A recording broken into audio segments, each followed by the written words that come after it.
մենք մեծ ներուժ ունենք, բայց այդ ներուժը լավ չենք օգտագործում։ Ոնց եք կարծում,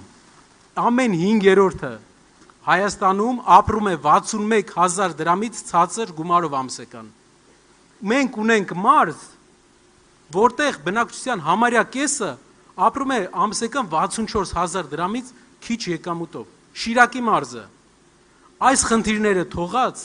մեր կառավարությունը զբաղվում է լրիվ ուրիշ հարցերով, որոնք կապ չունեն աղքատության հաղթահարման հետ, որոնք կապ չունեն երկրի զարգացման հետ։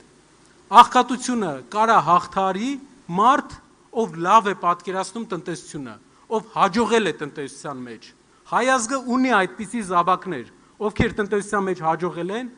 ովքեր կկարողանան նաև մեր հասարակության մեջ լուծել աղքատության հարցը։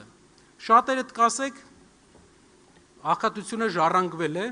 մեր երկիրը ոնց որ ժառանգել է այդ աղքատությունը 90-ականների բարդ դրությունից։ Հնարավոր է, բայց մի բան եկեք հաշվի առնենք։ Հարևան Վրաստանը եւ մենք 2018 թվականին ունեինք նույն աղքատության մակարդակ։ Վրաստանում հարևան ամեն 5-րդ մարդը աղքատ էր։ 7 տարի առաջ։ Հիմա Վրաստանը 7 տարվա ընթացքում վրացական կառավարությունը 2 անգամ քչացրել է աղքատների քանակը։ Աղքատությունը 2 անգամ նվազել է այդ երկրում։ Հայաստանում գիտեք ինչքան է նվազել 7 տարվա ընթացքում պետական պարտքի կրկնապատիկ ավելացման պայմաններում 2% էլ չի հասնում։ Վրացիք մեր պես ազգ են 2 անգամ ավելի քիչ աղքատություն ունեն։ Այստեղ հիմնական գաղտնիքը կառավարողներն են։ Երբ մենք ասում ենք չկա տնտեսական հենք ձեր քաղաքականության մեջ, դուք տնտեսությունից չեք հասկանում, նրանք զարմանում են, բերում են 100 հատ արգումենտներ,